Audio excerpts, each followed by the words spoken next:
एक बार के लिए खबर अच्छी और सच्ची है। संघर्ष और संकटों की रोजाना की खबरों के बीच दुनिया ने एक ऐसी सीमा पार कर ली है जो वास्तव में मायने रखती है। बिजली के सबसे बड़े स्रोत के रूप में नवीकरणीय ऊर्जा ने कोयले को पीछे छोड़ दिया है। यह कोई दिखावा नहीं है, बल्कि ठोस आंकड़ों पर आधारित है। वैश्विक ऊर्जा थिंक टैंक एम्बर के अनुसार 2025 की पहली छमाही में पवन और सौर ऊर्जा ने मिलकर कोयले से ज्यादा बिजली पैदा की, लगभग 5072 टेरावाट घंटे, जबकि कोयले से 4896 टेरावाट घंटे। नवीकरणीय ऊर्जा अब वैश्विक बिजली का लगभग 1/3 हिस्सा आपूर्ति करती है, जिसने 50 से अधिक वर्षों तक हावी रहे जीवाश्म ईंधन के स्रोत को पीछे छोड़ दिया है।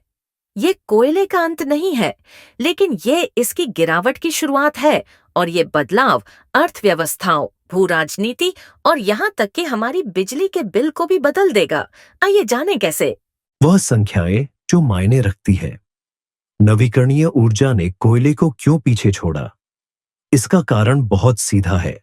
सौर और पवन ऊर्जा ने 2025 की शुरुआत में दुनिया की नई बिजली की सभी मांगों को पूरा किया।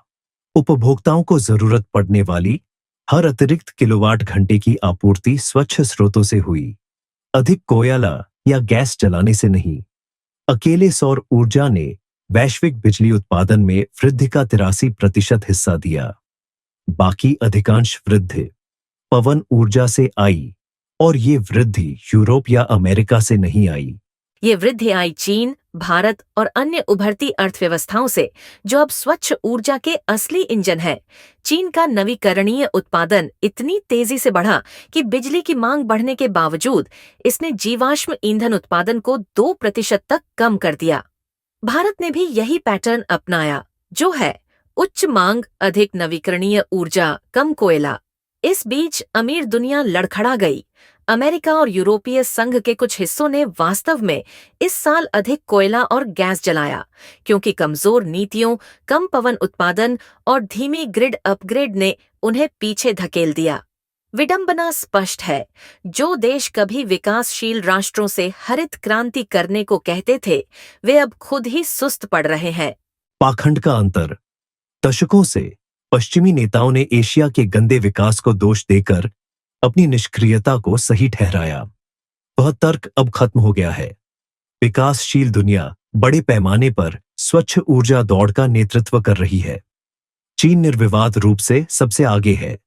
ये दुनिया के बाकी हिस्सों की तुलना में तेजी से नवीकरणीय ऊर्जा का निर्माण कर रहा है, जबकि साथ ही उन प्रौद्योगिकियों का निर्यात भी कर रहा है जो इसे संभव बनाते हैं। अगस्त 2025 में चीन के क्लीन टेक निर्यात, जिसमें इलेक्ट्रिक वाहन और बैटरी सबसे आगे थे, ने $20 अरब का रिकॉर्ड छुआ। भारत ने भी चुपचाप कुछ असाधारण हासिल किया है। सैकड़ों गीगावाट नवीकरणीय क्षमता स्थापित होने के साथ ये जीवाश्म ईंधन के उपयोग को बढ़ाए बिना बढ़ती मांग को पूरा करने के लिए पर्याप्त तेजी से नई सौर और पवन ऊर्जा जोड़ रहा है। इसका मतलब है कम कोयला, स्वच्छ हवा और कम आयात बिल। संक्षेप में कहें तो ऊर्जा का भविष्य बीजिंग और बेंगलोर में बनाया जा रहा है, न कि वॉशिंगटन या ब्रुसेल्स में। अमेरिका का पीछे हटना और चीन की रणनीति, अंतर इससे ज्यादा स्पष्ट नहीं हो सकता। इंटरनेशनल एनर्जी एजेंसी ने हाल ही में डोनाल्ड ट्रंप प्रशासन के तहत नीतिगत उलटफेर का हवाला देते हुए इस दशक में अमेरिकी नवीकरणीय वृद्धि के अपने पूर्वानुमान को 500 गीगावाट से घटाकर 250 गीगावाट कर दिया। जब अमेरिका हिचकिचा रहा है, तब चीन अपनी पकड़ मजबूत कर रहा है। ये आपूर्ति श्रृंखला बना रहा है, रोजगार पैदा कर रहा है और उन क्षेत्रों में बाजार पर प्रभुत्व स्थापित कर रहा है जो अगले 50 वर्षों को परिभाषित करेंगे, जो है सौर मॉड्यूल, ईवी, बैटरी और ग्रीन हाइड्रोजन। ये केवल जलवायु नीति नहीं है, ये मजबूत औद्योगिक नीति है। स्वच्छ ऊर्जा अब चीन की निर्यात अर्थव्यवस्था की रीढ़ और उसके वैश्विक प्रभाव का आधार है। अमेरिका और यूरोपीय संघ अभी भी प्रतिस्पर्धा कर सकते हैं, लेकिन तेल और गैस निर्यात का विस्तार करते हुए, ऊर्जा स्वतंत्रता की बात करके नहीं। कीमत क्रांति। ऊर्जा परिवर्तन को नैतिकता ने नहीं बल्कि अर्थशास्त्र ने प्रेरित किया है। सौर ऊर्जा अब कोई छोटी तकनीक नहीं है, ये मानव इतिहास में नई बिजली का सबसे सस्ता रूप है। 1995 के बाद से सौर लागत 99% से अधिक गिर चुकी है।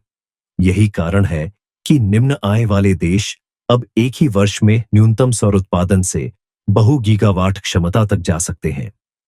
2024 में पाकिस्तान ने 17 गीगावाट उत्पादन क्षमता वाले सौर पैनल आयात किए, जो उसकी राष्ट्रीय क्षमता का लगभग 1/3 है। पूरे अफ्रीका में सौर आयात साल दर साल 60% बढ़ा, जिसमें दक्षिण अफ्रीका, नाइजीरिया, अल्जीरिया और जाम्बिया आगे रहे।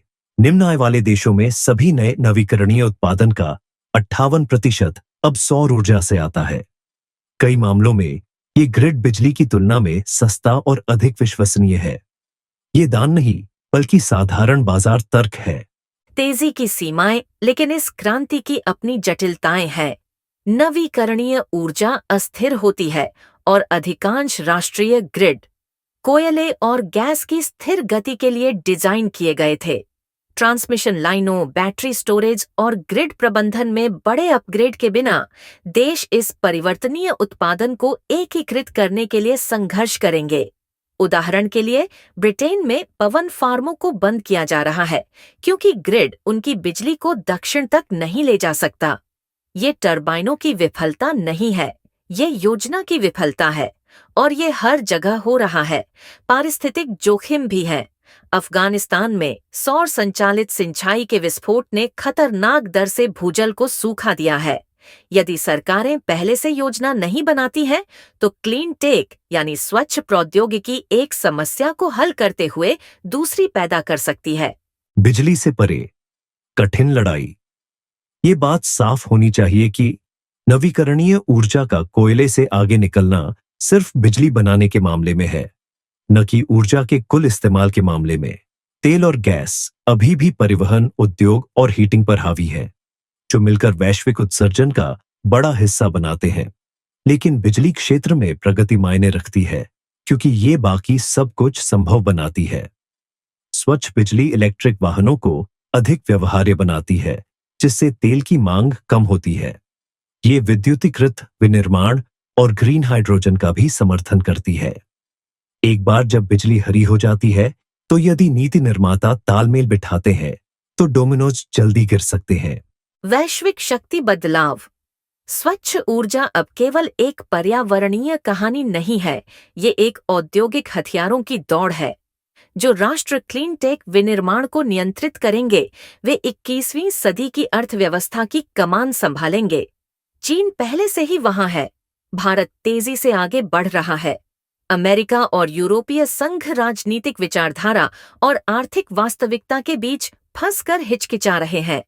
और जीवाश्म ईंधन वाले राज्यों, जिन्होंने तेल और कोयले पर अपनी संपत्ति बनाई थी, को अब हिसाब किताब या मुश्किलों का सामना करना पड़ेगा। स्थापित किया गया हर सौर मॉड्यूल, निर्यात किया गया हर ईवी, खड़ा किया गया हर पवन टरबाइन वैश्विक शक्ति के संतुलन को बदलता है। ऊर्जा प्रभुत्व का मतलब अब तेल के कुएं होना नहीं है, इसका मतलब गीगा फैक्ट्री होना है। आगे की चुनौती। सरकारों को अब स्वच्छ ऊर्जा को महज पर्यावरण हितैषी एक काम नहीं समझना चाहिए, क्योंकि ये अब सड़कों या बंदरगाहों की तरह मुख्य आर्थिक बुनियादी ढांचा है, जिसका मतलब है कि पहला, स्थिर नीतिगत ढांचे यानी स्पष्ट नियम, अनुमानित नीलामियां और ग्रिड कनेक्शन गारंटी। दूसरा, ट्रांसमिशन और स्टोरेज में भारी निवेश, यानी कि वे हरित ऊर्जा गलियारे जो इलेक्ट्रॉनों को कुशलता से स्थानांतरित करते हैं। तीसरा, कुशल नियामक और इंजीनियर, क्योंकि इसे चलाने वाले लोगों के बिना हार्डवेयर का कोई मतलब नहीं है। चौथा, कोयला और तेल श्रमिकों के लिए उचित परिवर्तन योजनाएं, ताकि विरोध और लोकलुभावन शोषण को रोका जा सके। जीवाश्म लॉबी इससे लड़ेगी, जैसा कि वह हमेशा से करती आई है। लेकिन बदलाव में देरी केवल आर्थिक, सामाजिक और राजनीतिक रूप से मुश्किल स्थिति पैदा करेगी। उपभोक्ता वास्तविकता। कई पाठक पूछेंगे कि अगर नवीकरणीय ऊर्जा फल फूल रही है तो हमारे बिल अभी भी इतने ऊंचे क्यों हैं? तो संक्षिप्त उत्तर है क्योंकि सरकारें और उपयोगिताएं अभी भी पुरानी प्रणालियों की अक्षमता के लिए भुगतान कर रही हैं। ग्रिड की रुकावटें, खराब स्टोरेज और पुराने बाजार डिजाइन का मतलब है कि वो उपभोक्ताओं को अभी तक नवीकरणीय ऊर्जा का पूरा मूल्य लाभ नहीं मिल रहा है। और हाँ, एआई डेटा सेंटर और डिजिटल उद्योग मांग बढ़ा रहे हैं, लेकिन ये जीवाश्म ईंधन से चिपके रहने का कारण नहीं है। ये तेजी से अधिक स्वच्छ बिजली बनाने का कारण है। इन सभी बातों से निष्कर्ष ये निकलता है कि कोयला खत्म नहीं हुआ है, पर उसका स्वर्णिम युग बीत चुका है। नवीकरणीय ऊर्जा ने साबित कर दिया है कि वे वैश्विक बिजली प्रणाली के विकास को आगे बढ़ा सकती है। जीवाश्म निर्भरता के खिलाफ लड़ाई में ये पहली वास्तविक जीत है। अब राजनीतिक परीक्षा आती है। क्या नेता इसे एक मील का पत्थर मानते हैं या एक जनादेश?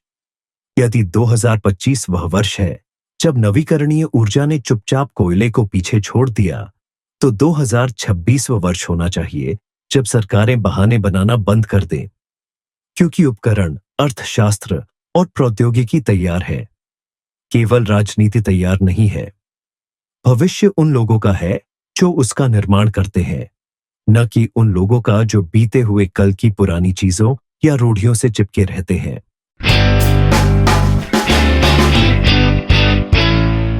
तो ये था एक्सपर्ट एक्स का एक और संस्करण। ऐसे अन्य विषयों के लिए हमसे आगे भी जुड़े रहिए। धन्यवाद।